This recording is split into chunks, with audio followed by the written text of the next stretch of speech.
Congress committee Moradabad पर Shahnawaz Alam chairman Uttar Pradesh अल्पसंख्यक Congress committee के आह्वान पर प्रत्येक जिले में प्रेस वार्ता के माध्यम से आभार प्रकट किया गया। प्रेस के माध्यम से आभार प्रकट करने के लिए श्री हुमांशु बेग प्रदेश उपाध्यक्ष ने कहा कि उत्तर प्रदेश के अलावा भारत के सभी मुस्लिम ने एक मुश्त होकर इंडिया गठबंधन को अपना मतदान किया है और दलित भाइयों ने पीड़ित पिछड़ा वर्ग के इंडिया गठबंधन में विश्वास जताया, जिसके लिए हम आभार प्रकट करते हैं।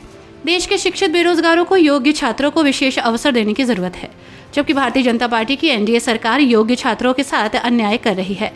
योग्य छात्रों के साथ बेईमानी की जा रही है। सभी वर्गों के शिक्षित छात्रों बेरोजगारों को नौकरी रोजगार तो अवश्य दिया जाना चाहिए। धर्म के झुंझुने से छात्रों का भला होने वाला नहीं। 2024 लोकसभा के चुनाव में सर्वे में पाया गया कि सवर्ण वर्ग ने भाजपा को भरपूर मतदान किया। अब कांग्रेस पार्टी सवर्ण वर्ग में लीडरशिप को तैयार करने के लिए सवर्ण वर्ग तक अपनी नीतियां पहुंचाने का काम करेगी।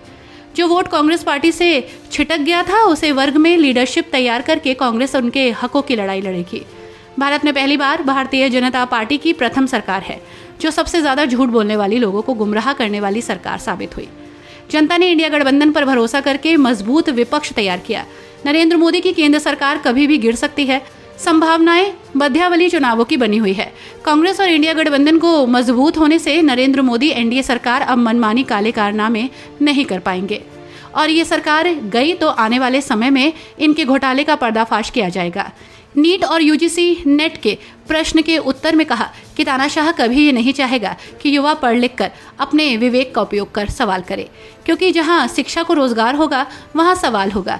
इसलिए मोदी सरकार सोची समझी साजिश से शिक्षा पद्धति को कमजोर करके लगातार नष्ट करने की कोशिश कर रही है। प्रेस वार्ता में मुख्य रूप से असलम खुर्शीद, जिला अध्यक्ष अफजल साबरी, चेयरमैन जिला कांग्रेस कमेटी अल्पसंख्यक विभाग मुरादाबाद, महानगर चेयरमैन इरशाद हुसैन, चेतन शर्मा, राजेंद्र वाल्मीकि आदि लोग मौजूद रहे। देखिए, उत्तर प्रदेश में अल्पसंख्यक कांग्रेस आज सभी जनपदों में एक प्रेस वार्ता का आयोजन किया जा रहा है और इस प्रेस वार्ता का मुख्य उद्देश्य उस जनता का आभार व्यक्त करना है कि जो 2024 के लोकसभा चुनाव में जिस तरह से जनता ने अपना जनमत इंडिया गठबंधन को दिया, ख़ास तौर से जिसमें अल्पसंख्यक समाज ने एक मुश्त होकर और उनके साथ साथ दलित समाज ने और ओबीसी समाज ने जिस तरह से अपनी आस्था और निष्ठा इंडिया गठबंधन के प्रत्याशियों को दिखाई और इंडिया गठबंधन को दिखाया, उसके लिए हम उनका दिल की गहराइयों से बहुत बहुत शुक्रिया अदा करते हैं। तो आज मुख्य उद्देश्य उनका शुक्रिया अदा करना था। और दूसरा अहम बिंदु जो इसमें था कि एनएसडीएस की एक रिपोर्ट के अनुसार देश में 79% स्वर्ण वोटर्स ने भाजपा को वोट किया और ये एक सोचने वाला विषय है और इस पे हमें इंडिया गठबंधन और कांग्रेस को इस पे हमें चिंता भी करनी है।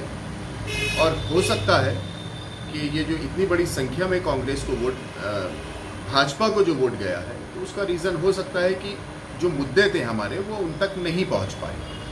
तो इसके लिए हम नई लीडरशिप स्वर्ण समाज में और उन वोटर्स को इंडिया गठबंधन और कांग्रेस के लिए वापस लाने के लिए हम इस पे काम करने जा रहे हैं। देखिए, अल्पसंख्यक कांग्रेस ने पिछले 4 सालों में नुक्कड़ सभाओं पर हमारे सभी प्रदेश के और ज़िले के हमारे अध्यक्षों ने, महानगर अध्यक्षों ने, शहर अध्यक्षों ने बहुत काम किया है। जय जवाहर जय भीम हम लोग लेकर आए थे एक प्रोग्राम, चाय पे चर्चा हम प्रोग्राम लेकर आए थे।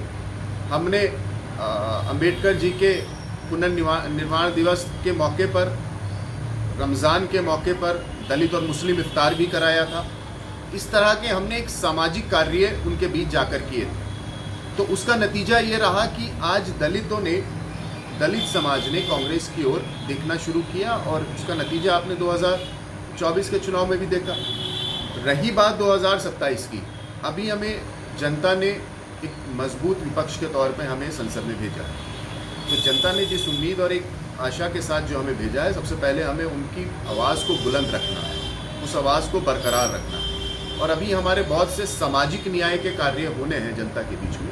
जैसे एक सबसे बड़ा मुद्दा था कि 50% आरक्षण पे जो पाबंदी थी उसको लेकर हमें पाबंदी जैसे लगाई गई थी उसको हटाने को लेकर हमें प्रयासरत रहना है और हम प्रयास करने जा रही है कांग्रेस पार्टी, अल्पसंख्यक कांग्रेस, और इस पे हम आने वाले दिनों में प्रोग्राम भी चलाएंगे।